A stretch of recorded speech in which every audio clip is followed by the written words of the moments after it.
실시간 정보 브리핑입니다.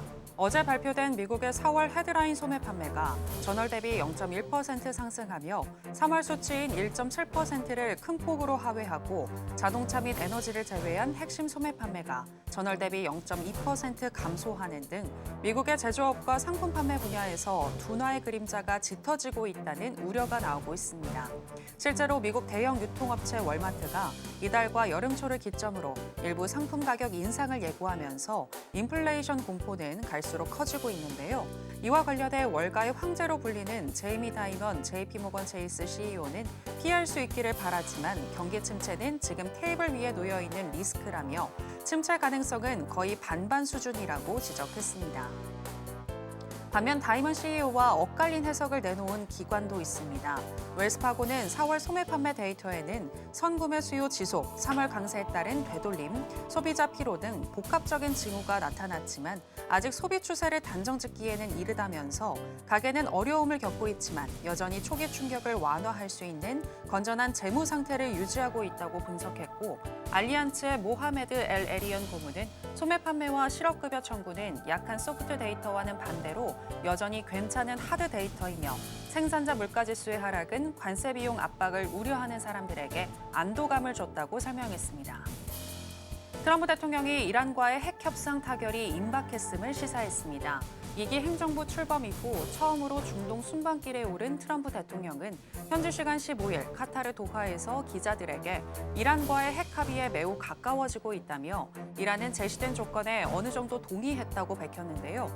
실제 이란 최고 종교 지도자의 최측근인 샤마니 고문이 미국이 경제 제재 해제를 할 경우 고농축 우라늄 전략을 폐기할 의사가 있다고 발언한 것이 확인됐습니다.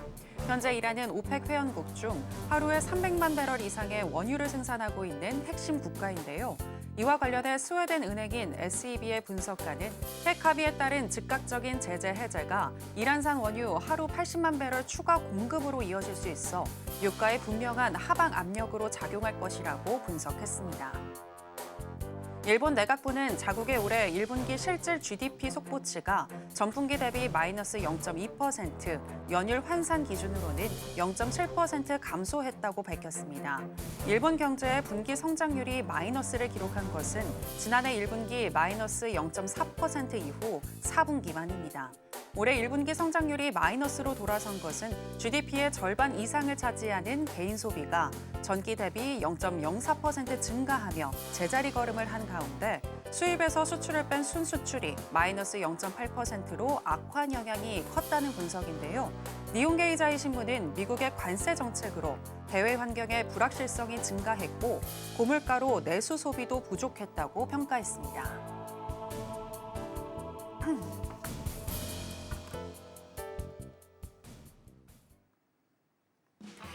지금은 해선시대. 여러분 안녕하세요. 해외 선물 상황을 가장 빠르게 알려드리는 시간 해선시대 정유현입니다. 미국과 중국의 무역협상 효과가 이어지고 있는 미국 시장입니다. 어제 발표된 PPI에서 도매 물가지수가 5년 만에 최저치로 떨어졌고 소매 판매 지표가 둔화하면서 경기 둔화에 대한 우려의 목소리가 나왔지만 그래도 관세 리스크가 완화된 것을 더 호재로 가져가는 듯한 미국 시장의 분위기 이어졌는데요. 그런 가운데 또 이러한 경기 둔화를 선제적으로 막기 위해서 금리 인하를 더 빠르게 시행할 것이라는 기대의 목소리도 현재 나오고 있는데 이와 관련해서 오늘 이야기 나눠보도록 하겠습니다. 자, 일단 오늘 뉴욕의 3대 지수 혼조세로 출발을 했고요. 그럼 본격적인 시작 전에 주요 경제 지표부터 만나보고 오시죠.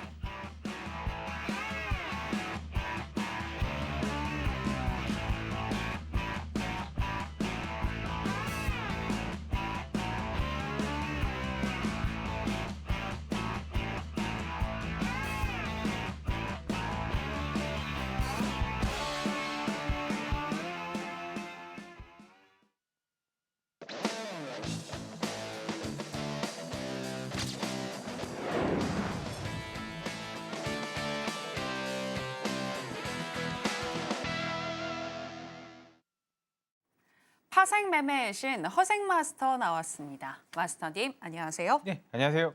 네, 시청자 여러분들께도 인사 부탁드립니다. 네, 시청자 여러분 안녕하세요. 반갑습니다. 허생입니다. 자, 요 장이 예전 같지 않게 좀 찐득찐득합니다. 그렇죠? 한쪽으로는 추세가 좀 나왔으면 좋겠는데 추세가 나와야 될 시간 그 타이밍에는 추세가 아니라 슈팅이 나오고 좀 추세가 나와줬으면 하는 또 그 시간에는 찐득찐득하니 위아래로 막 흔들어대기 때문에 수익 내기가 뭐 도통 쉽지가 않을 텐데요. 그 지표뿐만 아니라 지표 위에 트럼프 말이 있다는 듯이 트럼프 말 한마디 한마디 아직까지도 시장이 좀 많이 흔들리고 있습니다. 자, 오늘 그 내용들 복합적으로 다 정리해서 여러분께서 쉽게 이해할 수 있도록 한 방에 다 정리해 드리도록 하겠습니다. 잠시 후에 뵙도록 하겠습니다. 네, 트럼프의 말에 의해서 일이 일비하고 있는 현재 미국 시장이다라고 분석을 해주셨는데요. 그렇다면 여러 가지 나오고 있는 이슈들 중에서 우리가 어떤 부분에 집중을 하면서 또 매매를 이어나가야 할지 그 부분 저희 오늘 해선시대와 1시간 동안 함께 하시면서 한번 알아보시면 좋겠습니다. 그리고 정말 무엇이든 다 알려주시는 우리의 허생 마스터님이신데요. 여러분들 개인적으로 가지고 계신 고민이나 또 상품 어떻게 매매해야 할지 궁금한 부분들 마스터님께 질문을 주신다면 또 잘 답변을 해주시니까요. 하단에 나가고 있는 내용 참고하셔서 방송 이후에도 허생 마스터님과 함께 해보시면 좋겠습니다. 자, 그럼 해선시대 본격적으로 출발을 해볼 텐데요. 먼저 나사 선물부터 현재 어떻게 흘러가고 있는지 시세 체크와 더불어서 이슈 점검 그리고 전략까지 챙겨보겠습니다. 네, 나스닥 선물 차트 보시겠습니다. 어제 보합권에서 마감을 했고 오늘도 보합권에서 계속 움직이고 있습니다. 러시아와 우크라이나 간의 포로 교환 등의 소식이 나왔지만 휴전 협상은 지연되고 있는 가운데 방향을 탐색하는 모습 이어지고 있고요. 또 우리 시간으로 11시 이 시간대가 발표한 기대 인플레이션과 소비자 심리 지수가 발표됐는데 기대 인플레는 시장 예상치를 상회했고 소비자 심리 지수는 전반적으로 악화됐지만 현재 그래도 횡보하는 흐름 이어지고 있습니다. 현재는 강보합권인 0.19% 정도 상승한 21,441포인트선 지나가고 있습니다. 자, 그러면 나스닥과 관련한 이슈도 이야기 나눠보도록 하겠습니다. 네, 이번 주에 정말 다양한 경제 지표들이 발표가 됐고 또 뉴스들이 나왔는데요. 총 정리를 한번 저희가 해보도록 하겠습니다. 마스터님, 이번 주에 참 다양한 일들이 많았는데 네. 어떻게 전반적으로 분석을 하셨나요? 네, 일단 좀 잘해보면서 말씀드리도록 하겠습니다. 네. 네, 이번 주에 발표된 게 CPI 그리고 PPI 그리고 소매 판매 이 세 가지가 크게 있고 거기다가 파월 의장 연설이 있었죠. 다 중요한 내용인데요. 이제 하나하나 좀 짚어보도록 하겠습니다. 자, 일단 CPI부터 보면은 좀 다들 놀랐습니다. 왜 놀랐냐면 이 CPI가 이렇게 낮게 나올 줄은 몰랐습니다. 그 트럼프 관세 전쟁 여파가 3월 달부터 시작이 됐고 그 데이터가 4월 달부터 반영이 되기 시작한 거죠. 3월 달이 4월 달에 나오고 지금 나오는 데이터들은 다 4월 달 데이터입니다. 그래서 6월 달까지 데이터를 좀 봐야 될 필요가 있기 때문에 연준 위원들은 그렇게 특히 파월 의장 그렇게 말을 하고 있는데 일단 4월 예상치가 CPI가 헤드라인이 2.4, 코어가 2.8이었는데 코어는 이 빨간색이죠. 뭐 예상치에 부합을 했고 헤드라인 그러니까 총괄되는 헤드라인 그 CPI는 2.3%입니다. 그러면 지금 인플레이션 우려가 됐던 이 9%대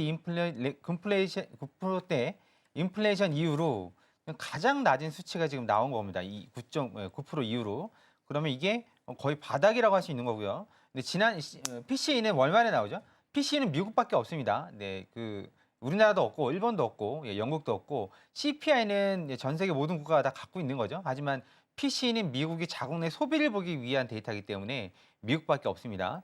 마찬가지로 PCE 같은 경우에도 작년에 지난달 예상치가 나온 그 데이터가 연중 최저라고 할 수 있는 거죠. 거의 연중이라고 해야 되나? 하여튼 뭐 그 비교치를 거의 뭐 최저 수준으로 맴돌고 있습니다. 중요한 건 뭐냐면 파월 의장이 데이터를 보고 결정하겠다 계속 이렇게 밀어왔었는데 그 데이터가 CPI든 PCE든 뭐든지 간에 일단은 파월 의장이 요구하는 데이터 수준에는 근접을 해 가고 있는 겁니다. 그렇다 그러면 이제 뭐 그 기준금리를 내리지 않는 거에 대해서는 더 이상 왜 못 내리는지에 대해서는 더 변명을 할 여지는 없는 건데 딱 하나 있죠 지금 관세가 언제까지 얼마나 어떻게 튈지 모른다는 전제 그런 대전제라는 걸 뺀다 그러면 나머지 데이터들은 지금 다 연준이 이제 추구하는 방향대로 다 내려오고 있는 상황입니다. 그러면 이제 우리가 우려하는 게 그 PPI 그러니까 뭐 관세가 어느 정도 영향을 미치느냐. 그래서 이번에 뭐 그 소매 판매 어떻게 되는지 궁금한 거잖아요. 일단 CPI 쪽에서는 주거비가 가장 많은 부분을 차지하고 있는데 주거비는 주거비 자체는 올라가는 겁니다. 주거비는 여러분들이 월세가 예를 들면 미국은 주로 이제 주급으로 다 받아서 주급으로 다 처리를 하고 있죠. 근데 우리나라 기준으로 따진다 그러면 원룸이든 아니면 뭐 그 주택 임차료가 내려가는 거 보셨어요? 상가 임차료가 내려가는 거 보셨어요? 임차료는 올라갑니다. 근데 올라가는 상승률, 인상률이 어느 정도냐가 이제 관건인 건데 인상률은 지금 쭉 내려가고 있는 상황이죠. 보시면 쭉 내려가고 있는 상황입니다. 그 앞으로 나오는 데이터들은 이제 주거비 상승률이 둔화가 되고 있기 때문에 어느 정도 데이터들이 좀 뭐 위로 올라가는 데는 좀 뭐랄까 제한이 있다라고 해야 될까요? 그렇게 좀 보시면 될 것 같습니다. 한마디로 예전처럼 뭐 갑자기 예상 못하게 튀고 그런 게 주거비 부분 때문에 그렇게 그런 현상이 벌어지고 있는 거니까 그렇게 보시면 될 것 같고 이제 우리가 이제 관심 있어 하는 게 소매 판매 얼마나 소비자들이 얼마나 사느냐 거꾸로 얘기하면 자영업자 리테일들이 어느 정도 판매를 했느냐 그 부분인데 지금 다들 좀 놀랐습니다. 왜냐하면 소매 판매가 지금 그러니까 뭐 4월 소매 판매를 0.1%로 예상을 했는데 중요한 건 3월 달에 1.7%였단 말이에요. 수정치가. 근데 0%로 나왔고 그중에서 이제 통제군, 그러니까 컨트롤 그룹이라고 해서 GDP에 반영이 되는 부분은 오히려 마이너스가 났습니다. 이 부분에 대해서 시장에서는 경기 둔화가 되고 있다고 보고 있습니다. 여러분도 뭐 들으셔서 아시겠죠? 그게 왜 그러냐면 원래는 올라야지만 정상인 건데 단돈 1원이라도 올라야지 정상인 건데 그렇지 않았다는 거죠. 그러면 그 돈이 다 어디 갔느냐? 저게 관건인 겁니다. 아까 앵커님께서 말씀하신 대로 기업들이 일부분을 떠안았습니다. 네, 일부분을 떠안았고 그래서 기업들의 당연히 매출은 그러니까 이익은 떨어질 수밖에 없는 거죠. 떠안았으니까 자기네들 마진을 깎아가지고 소비자들에게 가격을 유지를 시켰단 말이에요. 근데 이게 계속될 거라고 볼 수는 없는 겁니다. 결국 올라갈 거긴 한데 언제 올라가느냐? 당장 다음 달이냐, 다다음 달이냐? 그건 뭐 이제 타이머를 돌리고 있는 거랑 똑같은 겁니다. 지금 음식 부분, 식음료 부분에서는 올랐지만 나머지 부분에서 좀 떨어진 거죠. 나머지 부분에 떨어진 겁니다. 한마디로 기업들이 자기네들 살을 깎아서 뭐 제품 판매하는 가격 그런 것들을 상품 서비스 가격을 일정 부분 방어를 했다. 하지만 앞으로 계속할 수가 없다라는 게 이제 한계가 있는 거고요. 네, 그렇게 되는 거고 그렇게 해서 기준금리가 지난달에 동결이 됐고 그러니까 이번 달에 동결이 됐고 다음 달도 원래는 예상치는 내려갈 거라고 그러니까 내릴 거라고 봤는데 파월 의장이 그제였나요? 그제의 스탠스는 이건 어제였나요? 그제였나요? 어젠가요? 네, 어제 스탠스는 이건 내릴 기세가 아니었습니다. 자기 임기 끝날 때까지 안 내릴 분위기였거든요. 여러분들 보셨는지 모르겠지만 그래서 지금 본다 그러면 다음 달도 금리 인하는 좀 물 건너 간 거 아닌가. 하지만 시장은 그걸 경험히 받아들이고 있는 것 같고 9월 달에 가서야 지금 내려갈 걸로 보이는데 예상치가 기준금리 인하가 근데 9월 달도 미정인 것 같습니다. 가봐야 알 것 같고요. 그래서 지금 세계 주요국들은 다 지난주에 보여드린 바와 같이 금리를 이렇게 내리고 있는 상황이죠.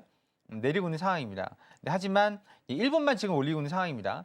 그 중에서도 그러니까 미국을 제외한 나머지 뭐 자유 뭐라고 해야 되나요?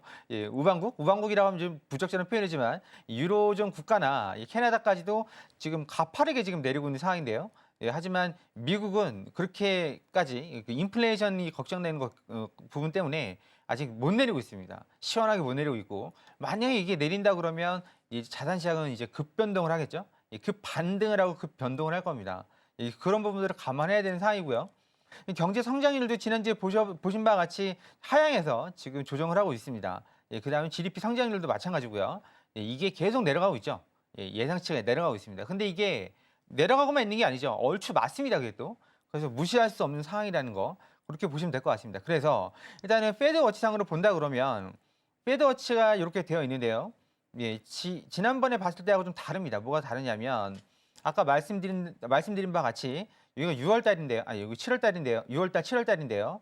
여기 보시면 6월 달, 7월 달까지도 동결로 지금 보고 있습니다. 이게 현재니까 동결로 보고 있고 9월 달에 가서나 이제 내리는 걸로 보고 있습니다. 근데 이것도 가봐야 되겠죠. 원래 우리가 이 표를 어떻게 봤냐면 6월 달 내려가는 걸로 봤어요. 여기에 찍힌 걸로 봤었고 이게 현재니까요. 이쪽은 내리는 겁니다. 그리고 그게 물 건너가니까 7월 달에 예상치가 내리는 걸로 봤었고 이제 그것도 물 건너가니까 9월 달까지 점차적으로 밀리고 있습니다. 여차하면 10월 달까지도 밀릴 수 있을 것 같습니다. 그래서 금리 인하라는 부분은 좀 배제를 하고 이 시장에서는 기업들의 펀더멘탈 그런 부분들을 보고 있는데 그 위에 있는 게 하나 있죠. 그 위에 있는 게 바로 트럼프입니다. 트럼프 말 한마디 한마디가 아직까지도 시장을 좌지우지하고 있습니다. 네, 뭐 여러 가지 일화들도 있지만 그런 건 뭐 여러분들께서 너튜브나 아니면 인터넷 아니면 뉴스 보셔서 다 아실 거라 보고 지금 가장 큰 건 그거죠. 협상을 진행한 지 거의 뭐 이제 한 달 가까이 돼 가는데 협상을 한 거라고는 영국밖에 없습니다. 그것도 미국의 최대 흑자국이죠. 영국을 상대로 미국은 계속 흑자를 보고 있습니다. 근데 거기가 10%였어요. 그러면 10%가 최저 관세로 우리는 알고 있었거든요. 대충 이제 사람이 눈치가 있어야 되잖아요. 눈치상으로 본다 그러면 10%, 저 흑자국이 10%니까 나머지는 10% 위겠구나. 근데 이번에 중국과 합의된 게 있죠. 예, 지난주 주말을 지나서 합의된 게 얼마였죠? 예, 30%였죠? 30%였나요? 예, 30%에다가 그다음에 중국은 10%라고 그랬죠? 그러니까 30대 10. 그러면 미국이 이긴 거 아니냐라고 하겠지만 거기 펜타닐 관세 20%를 빼면 10% 똑같은 겁니다. 그러면 야 이거 자기네들 그러니까 미국이 흑자를 보는 국가도 10%. 그다음에 뭐 거의 뭐 적으로 악마로 규제하던 중국도 10%. 그럼 뭐지? 이거는 뭐지? 이게 이제 그게 되는 거죠. 이게 뭐지 이게? 모두가 10%야? 이렇게 되는 관점인 겁니다. 그러니까 시장이 되게 헷갈리죠.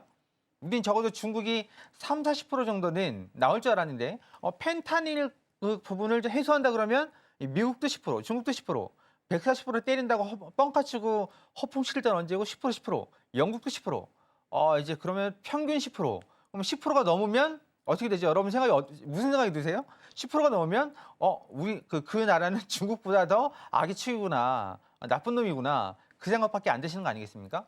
그러면 결론적으로 이걸 또 되돌려서 생각해 보시면 무슨 생각이 드시죠? 투자를 할 필요 없었네. 굳이 이거 하고 괜히 빨리 협상했다가 이거 세대는 거 아니야? 이렇게 되는 경우도 있고 또 하나는 이거 10% 이상 받으면 우리는 진짜 세계 조롱거리가 되겠네. 여기까지 생각을 할 수 있단 말이죠. 지금 그래서 일본도 미국의 그 만만한 일본도 미국이 한마디 하면 달려와서 예 형님 하는 그 일본도 지금 협상을 주저하고 있죠. 계속 미루고 있습니다. 그 이유가 야 이거 지금 섣불리 빨리 했다가는 완전히 속된 말로 그거죠. 호구되겠네. 호구되겠네입니다. 지금 호구되겠네죠. 호구되겠네요. 호구되겠네. 만약 일본이 이번에 협상을 했다 그러면 20% 넘게 협상을 했다. 근데 중국이 10%다. 그럼 일본은 뭐죠? 일본은 이 상황을 어떻게 해석을 해야 되는지. 왜냐면 일본은 미국이 적자거든요. 근데 흑자국이 10%, 최대 적자국도 10%, 모두가 10%. 근데 일본만 20%. 그러면 일본이 참 호구가 된 거죠. 그러다 형 다시 해요 그럴 수도 없는 거고. 네, 그런 상황이 벌어지기 때문에 이게 결과가 안 나오고 있습니다. 시장이 가장 우려하는 건 그거죠. 중국이 10%인데 만약에 우방국 중에서 일본이나 아니면 뭐 캐나다나 아니면 한국이나 거기서 20% 때려 맞으면 그 중국은 뭐고 그 나라는 뭐지? 예, 오히려 중국을 때려잡으려다가 엄한 나라들 때려잡고 있는 거죠. 그러면 그 관세들이 당연히 소비자들한테 전가가 되겠죠. 지금 기업이 떠안고 있습니다. 떠안고 있는 이유 중에 하나는 아직 확정되지 않았기 때문입니다. 확정되지 않았어요. 그러니까 1,000원 하는 게 적어도 1,200원, 1,300원 하겠죠. 그거를 그냥 기업들 마진해서 깐 거죠. 우리가 그냥 떠안을게. 왜냐하면 관세 아직 안 정해졌잖아. 하지만 제이미 다이먼 회장이 얘기했죠. 이게 영원하지 않을 거고 결국 소비자들한테 전가가 될 거고 전가를 하지 않으면 기업이 위험합니다. 그건 어쩔 수 없는 거죠.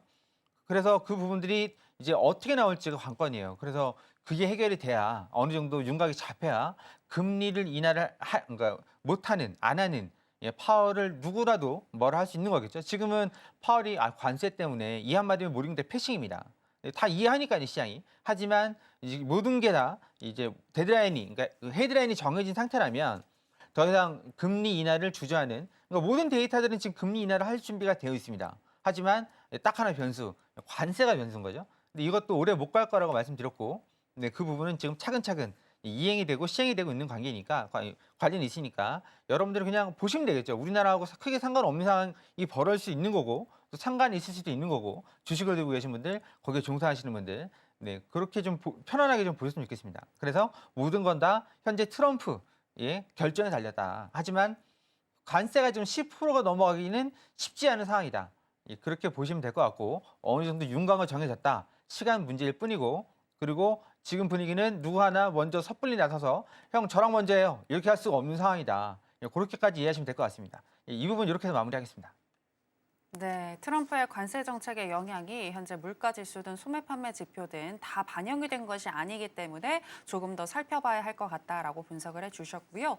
금리 인하는 당분간은 없을 것이고 7월까지는 금리 동결이 더 우세 보인다라고 얘기를 해주셨습니다. 그리고 현재 시점에서 우리가 가장 주목해야 할 것은 트럼프의 말 정책이고 무역 협상이 각국들과의 어떻게 풀어 나가는지 이 부분들을 주목하면서 증시의 방향을 설정해야 할 것으로 보이는데요. 자, 그렇다면 오늘 같은 경우는 우리가 또 어떤 전략을 가지고 가야 할지 알아보도록 하겠습니다. 먼저 나사 선물 investing.com에 따르면 기술적으로 어떻게 분석하고 있는지 먼저 짚어드리도록 하겠습니다.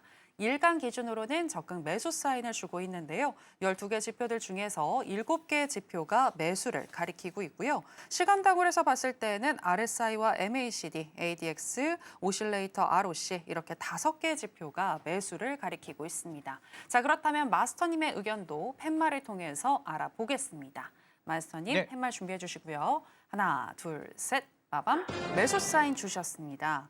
네, 오늘 기술적으로 봤을 때 매수가 더 유리한가요? 네, 차트 보면서 설명드리겠습니다. 네. 자, 차트 보면 일단 일봉을 먼저 체크를 해야죠. 일봉 보시면 앞자리 구름이 양운입니다. 양운이고 중요한 게 하나 있죠. 뭐가 중요하냐면 지금 앞자리에 이 끝부분이 들려 있습니다. 이거 위로 들려 있죠. 이 부분이 들려 있으니까 일단은 위로 향하고 있다는 겁니다. 중간 평균이 아니라 중간 값들이 위로 향하고 있는 거고 지금 뭐 평균을 할 수 있으니까 그럼 내려온다 그러면 어디까지 내려올 수가 있느냐 그 부분도 살펴봐야 되겠죠. 자, 내려온다 그러면 여기까지 오늘 5일 이평선이 현재 보시면 오늘 5일 평선이 여기까지 있습니다. 여기 21,300 정도. 좀 더 올라가면 300 정도 됩니다. 300 정도가 되고 여러분들이 차트를 어제 그제 유심히 보시면 아시겠지만 350 라인이 의외로 셉니다.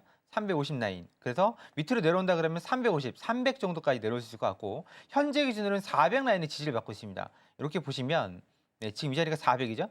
이 자리 400 라인의 지지를 받고 있고 그리고 그 밑에 350 그리고 300 이렇게 지지대가 형성이 되어 있습니다. 50포인트 단위로 형성이 되어 있고 위로는 450이죠. 450, 455 이 라인하고 그리고 500 라인 여기에 중요한 저항대들이 다 몰려 있습니다. 그래서 이 위에서는 450, 455 라인에서는 매도를 쳐보시고 밑에 오면 400, 350, 300 이 라인에서는 매수를 한번 받아보시면 좋으실 것 같습니다. 그렇다면 21,350포인트가 변곡점이라고 보시는 건가요? 현재 기준으로는 그렇게 보고 있습니다. 일단은 300 라인이 무너지면 5일 이평선이 무너지는 거라 밑으로 더 무너질 수 있겠지만 350이 의외로 올라올 때도 이게 좌측 차트를 보시면 좌측에서도 350 이 라인을 못 넘고 계속 미끄러 있었고 지금도 내려올 때 350 라인을 계속 딛고 있습니다. 그래서 350 이 라인이 무너지면 300까지 300이 무너지면 이거 보이시죠? 네, 여기까지 200까지도 내려갈 수 있으니까 그런 부분을 참고하셔서 매매하셨으면 좋겠습니다. 네, 그렇다면 오늘은 어떻게 할까요? 450, 500에서는 매도, 그다음 밑으로 400, 350, 300에서는 매수 받아오시면 될 것 같습니다. 아, 예, 알겠습니다. 21,350포인트가 변곡점이 될 것으로 보이고 돌파한다면 매도로 접근을 해서 21,450이나 500선에서 매도를 하시면 될 것 같고 만약에 돌파를 못한다면 그 밑에 21,300이나 21,250 등 요 선에서 지지를 받았을 때 그때 매수로 접근을 해서 한번 수익을 내보자라고 얘기를 해주셨습니다. 네, 이렇게 나스닥 선물 정리를 해주셨는데요. 기본적인 분석부터 기술적인 분석까지 깔끔하게 정리를 해주시는 우리의 허생 마스터님이신데 마스터님과 함께 하실 수 있는 방법 저희가 더 큰 화면으로 만나보겠습니다.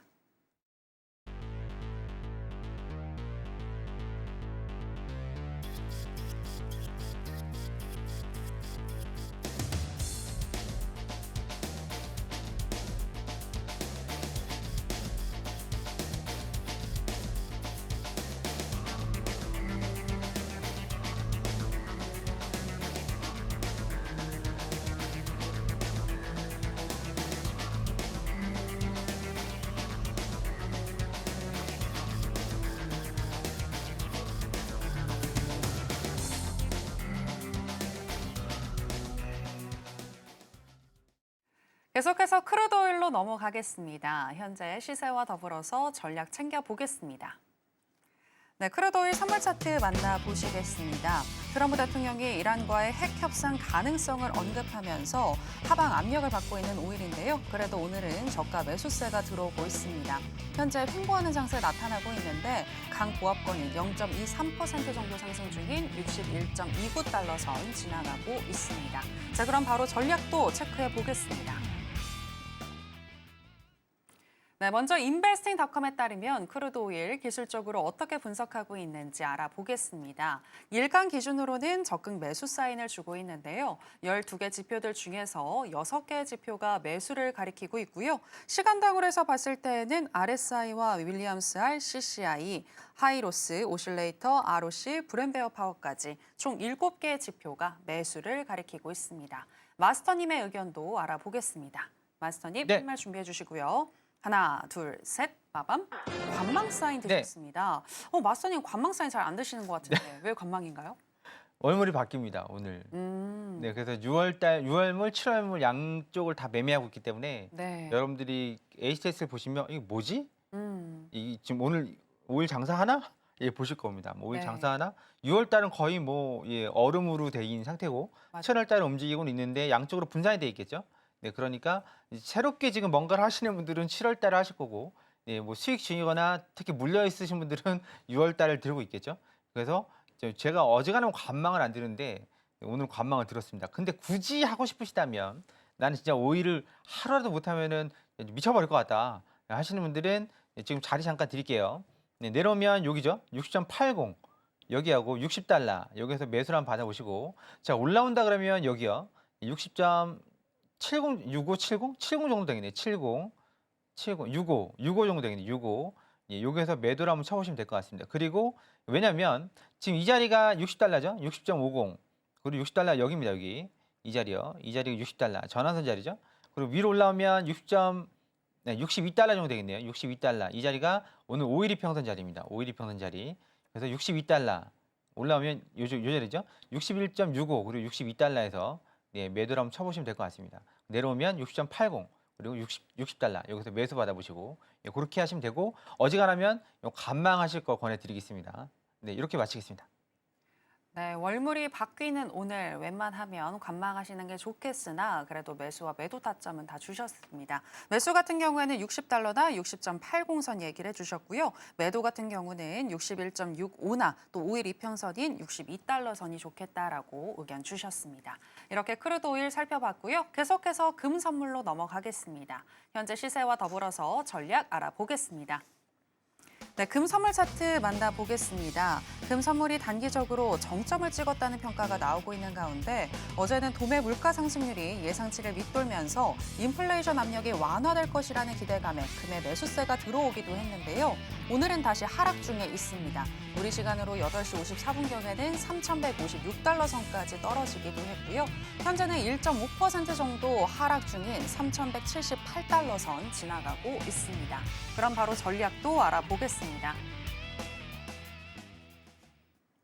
네, 인베스팅닷컴에 따르면 금 선물 현재 기술적으로 어떻게 분석하고 있는지 먼저 보여드리겠습니다. 일간 기준으로는 현재 7개의 지표가 매도를 가리키고 있고요. 그리고 시간당으로 해서 봤을 때는 9개의 지표들인데요. RSI와 스토캐스틱, MACD, ADX, CCI, 하이로스, 오실레이터, ROC, 브랜베어 파워까지 총 9개의 지표가 매도를 가리키고 있습니다.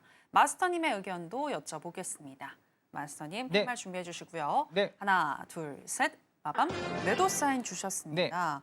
네, 추세가 완전 매도이기 때문에 그래서 매도 사인 드신 거예요? 아닙니다. 조정입니다. 아, 네, 제가 차트 잠깐 보면서 말씀드릴게요. 네. 자, 우리가 그때 언제였죠? 여기 서울경제 TV 나와서 말씀드렸던 게 제가 뭐 뒷북 치는 사람도 아니고 이쯤이죠, 이쯤 4월 22일 이 봉을 보고 이 봉을 보고 뭐라고 말씀드렸죠? 조정이 나올 수 있다.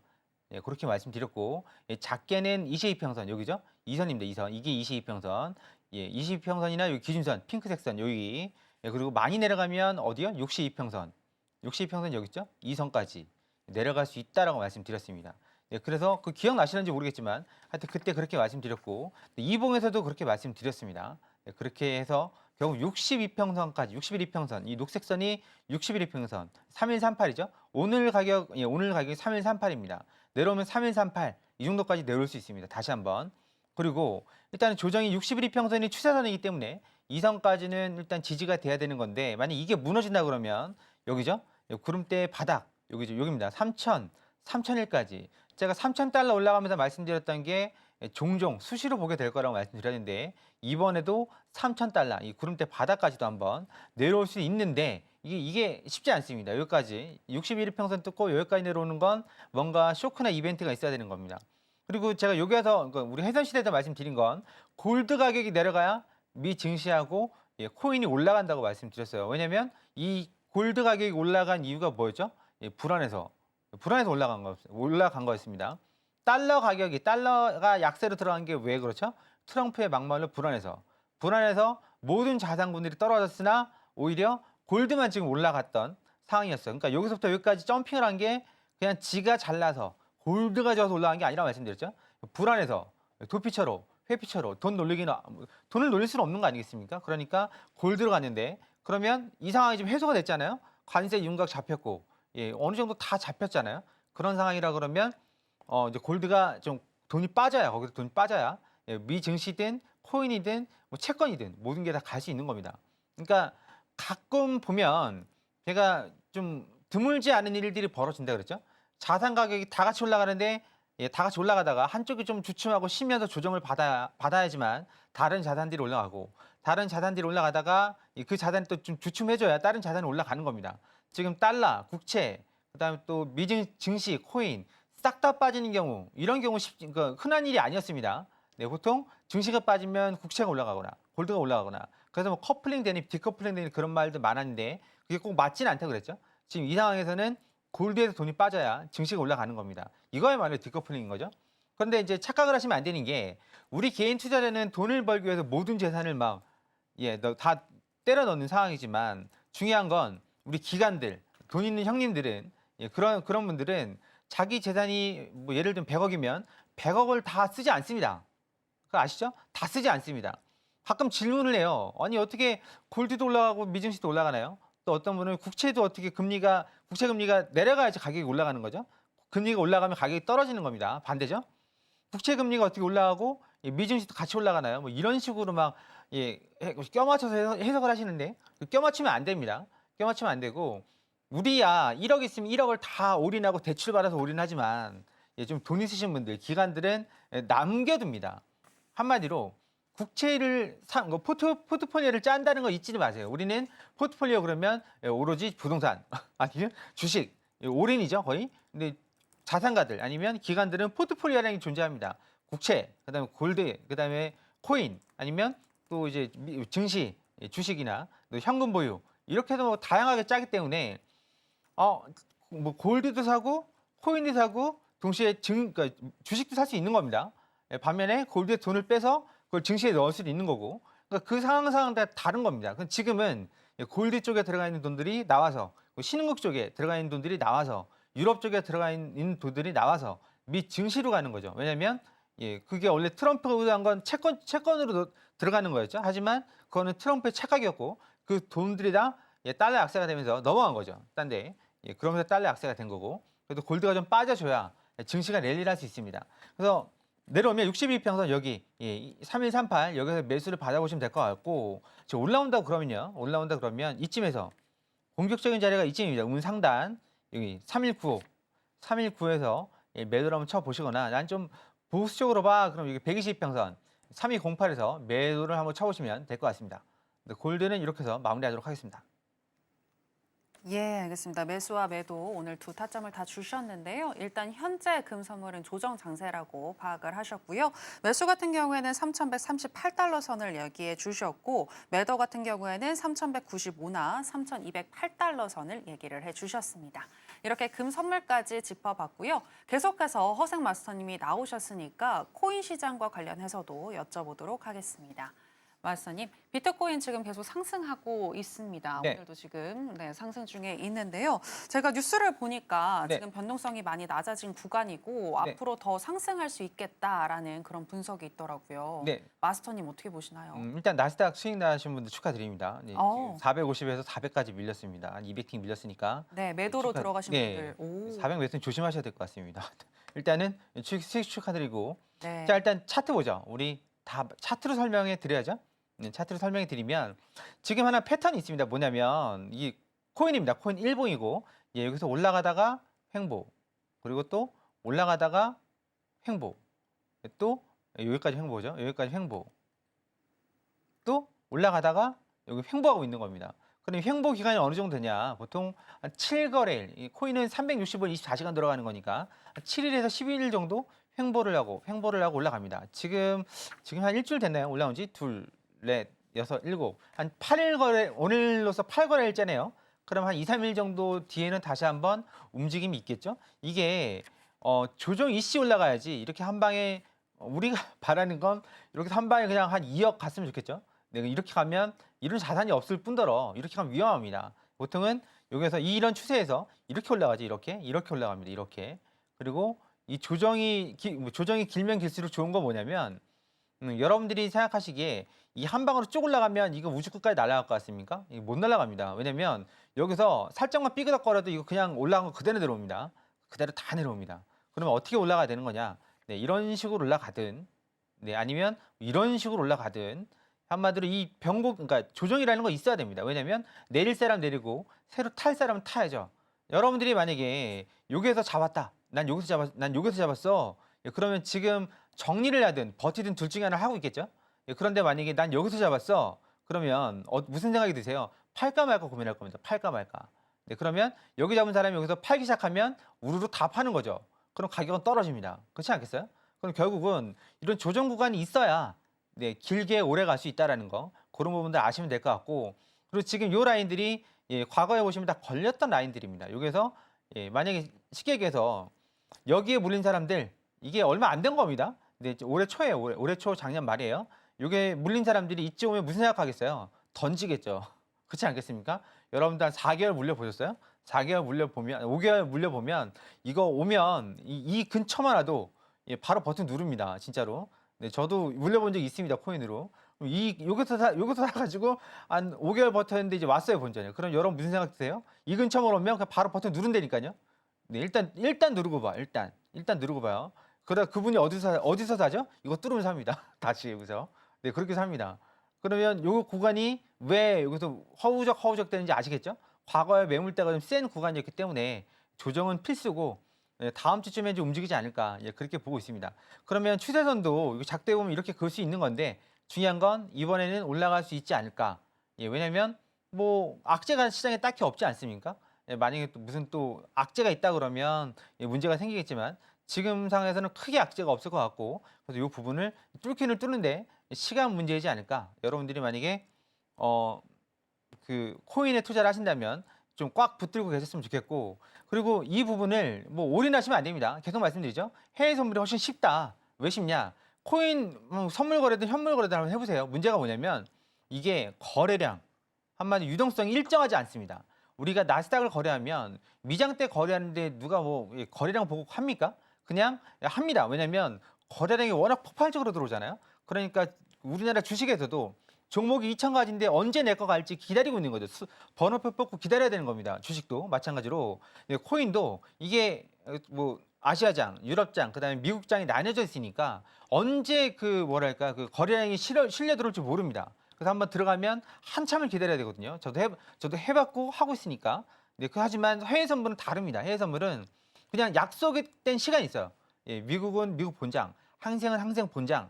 그때는 거래량이 뭐가 필요했겠습니까? 그냥 당연히 거래량 실리는 거고. 그래서 나스닥 같은 경우에도 본장 때 매매하시면 포지션을 잘 잡으시면 50만 원, 100만 원 버는 건 뭐 1도 아닌 거니까. 물론 잘 들어가야죠. 거꾸로 들어가면 안 되죠. 잘 들어가면 그렇게 벌 수가 있습니다. 그런 타점들 궁금하시면 월요일 날 우리 무료 공개 방송 하고 있습니다. 10시 10분, 저녁 11시에 무료 공개 방송 하고 있으니까 그쪽에 오셔서 뭐 기법이든 아니면 타점이든 아니면 시황이든 물어보시면 하나하나 친절하게 제가 아는 범위 내에서 충분히 아실 수 있게 설명드리도록 하겠습니다. 코인 이렇게 해서 마치도록 하겠습니다.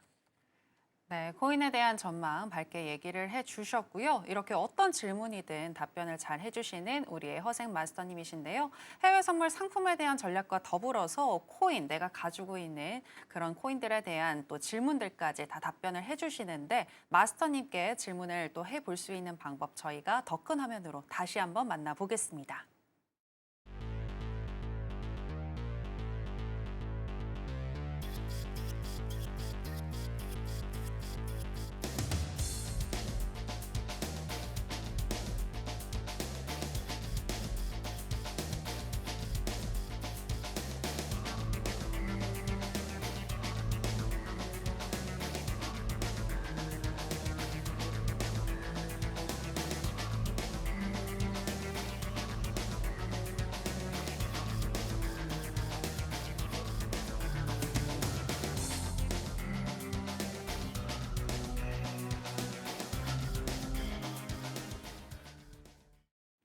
네, 계속해서 마스터님의 노하우를 알아보는 시간으로 들어가 보겠습니다.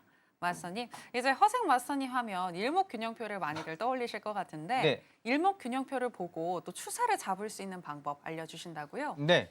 우리가 추세를 잡기 위해서 참 상당히 많은 노력과 시간을 투자를 합니다. 그런데 추세를 갖다 주면 이게 추세야? 아니야? 의심을 하고 네, 끊어먹다가 결국 아까 말씀드렸죠. 꼭대기나 밑바닥에서 잡습니다. 네, 그래서 그런 부분들을 이제 일정 부분 다 없애고 우리가 쉽게 추세를 잡을 수 있는 방법이 뭐가 있을까 고민해 보시다가 우리가 선택을 하는 게 딱 무료지표가 있습니다. 그게 뭐죠? MACD죠. 근데 MACD를 딱 선택을 하면 뭐 합니까? 매매할 땐 안 보입니다. 안 보이고 뭐가 보이죠? HTS에 내 돈만 보이죠. 네, 그래서 그런 부분들을 어느 정도 좀 깔끔하게 정리를 해드릴 수 있는 게 뭐가 있을까 고민하다가 아 이거 해드리면 되겠다 해서 갖고 나왔습니다. 네, 살펴보시죠. 시간이 많지 않습니다. 짧게 보겠습니다. 자, 플랜 B입니다. 예, 플랜 B가 우리는 가장 효율적이고 파괴적인 아주 파워풀한 돌파 매매라고 말씀드렸는데요. 예, 후잉스팬 플랜 B. 후잉스팬이 돌파를 하는 겁니다. 후잉스팬이 62평선을 돌파할 때 어떤 일이 생기는지 설명해 드리도록 하겠습니다.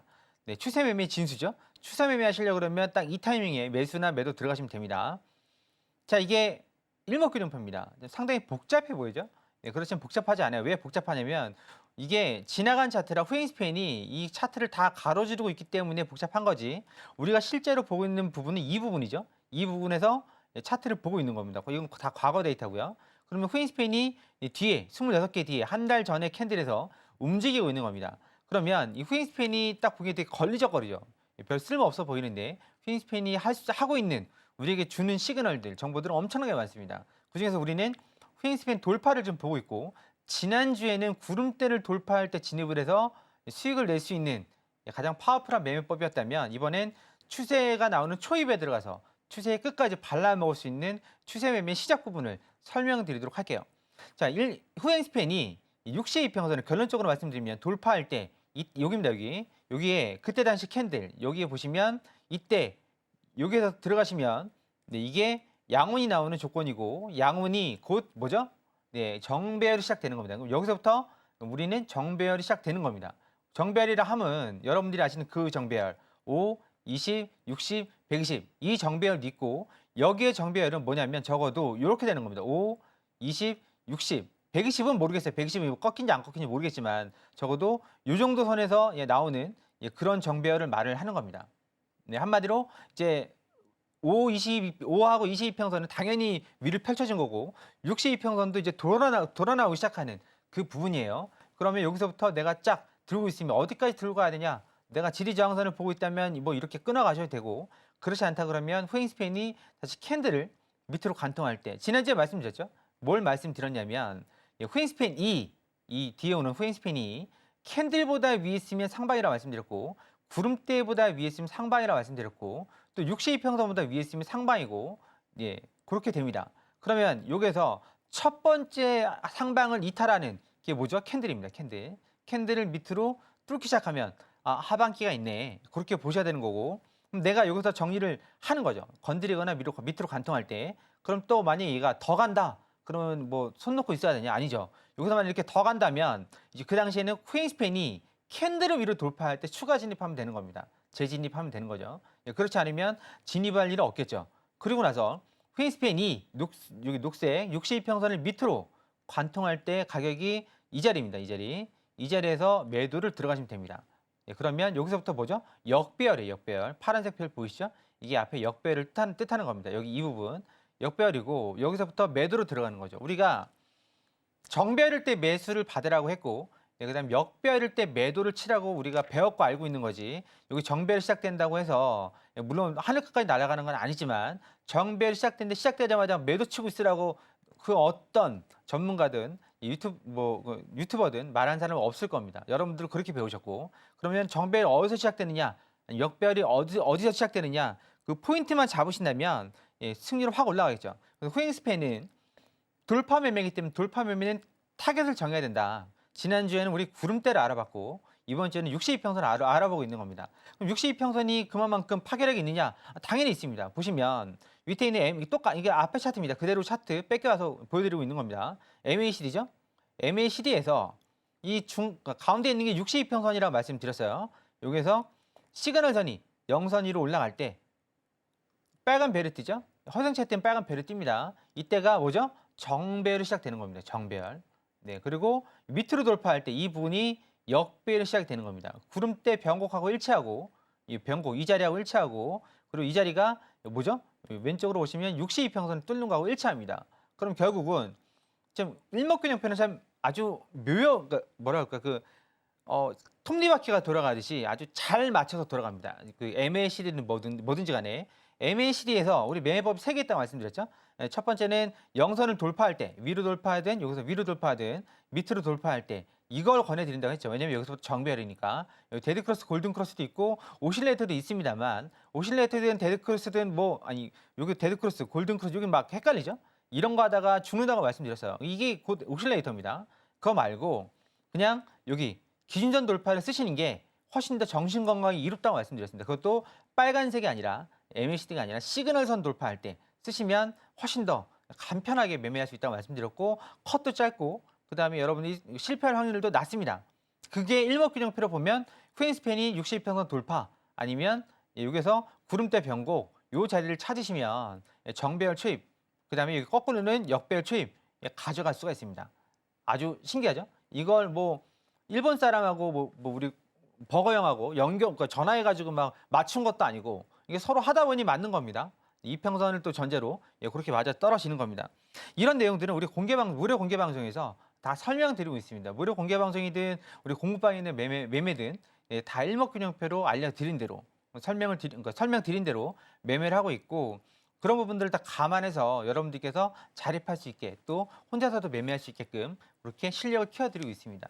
그래서 일단은 무료 공개 방송 오셔서 한번 직접 보시고 또 궁금한 것들은 하나씩 물어보시면 많은 도움이 될 것 같고요. 이렇게 뭐 어떤 차트에서 똑같습니다.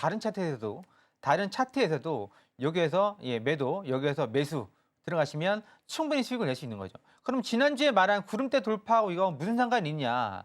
상관이 있죠. 왜냐하면 지난주에 배운 건 뭐였죠? 앞에서 볼게요. 앞에서 보시면 지난주에 말씀드린 건 우리 구름대 돌파였죠?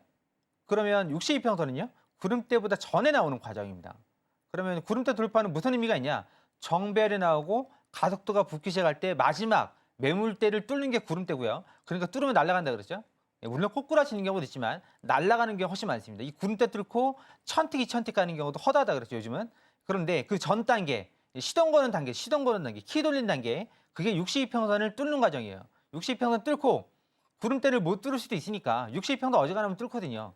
못 뚫을 수도 있으니까 만약에 이거 실패할 게 좀 부담스럽다면 62평선 뚫고 요 거리 있죠. 요 거리만큼 우리가 뭐 할 수 있죠? 숨 돌리기 할 수 있는 겁니다. 숨 돌리기. 내가 만약에 여기서 들어갔다. 근데 못 뚫고 주저앉네? 그럼 적어도 본천하고 나올 수 있는 거죠. 이해가 되시겠죠? 시동 거는 단계. 그다음에 구름대를 뚫으면 결국은 모든 장애물들을 극복한 거니까 추세가 본격적으로 시작되는 단계. 한마디로 들어가다 나면 바로 먹고 싶어. 구름대 뚫을 때 들어가시면 됩니다. 자, 이렇게 해서 준비한 내용 마치도록 하고 월요일 날 무료 공개 방송에서 뵙도록 하겠습니다. 네, 이렇게 해서 마치겠습니다. 주말 잘 보내십시오. 네, 일목균형표 후행 스팬만 잘 볼 줄 알아도 매수인지 매도인지 방향을 잘 설정해서 전략을 짜볼 수 있을 것 같은데요. 실전 매매에서 함께 연습을 해보고 싶다라고 하시는 분들은 하단에 나가고 있는 내용 참고하셔서 다음 주 월요일에 허생 마스터님과 함께 해보시면 되겠습니다. 아쉽지만 마스터님하고는 여기서 인사 나누겠습니다. 마스터님, 오늘 네, 고맙습니다. 감사합니다. 네, 저희가 오늘 무슨 이야기를 나눴는지 오늘의 핵심으로 정리해 보겠습니다. 해선시대 오늘의 핵심입니다. 먼저 나스닥 같은 경우에는 21,350포인트를 지지 저항점으로 잡고 양방향 매매가 가능한데 21,450에서 21,500 라인에서는 매도 사인을 주셨고요. 이 전략으로 오늘 수익 나신 분들 축하드리겠습니다. 그리고 5일 이평선 21,300포인트 부근에서는 매수 사인 주셨습니다. 크루드 오일의 경우에는 월물 교체가 이루어지는 시점이라 거래량이 분산되니 관망하는 게 유리하겠다고 조언해 주셨습니다. 골드의 경우에는 조정 구간에 진입했으니 60일 이평선까지 내려올 수가 있는데 60일선을 이탈할 경우 3,000에서 3,001달러까지도 도달 가능하다고 분석해 주셨습니다.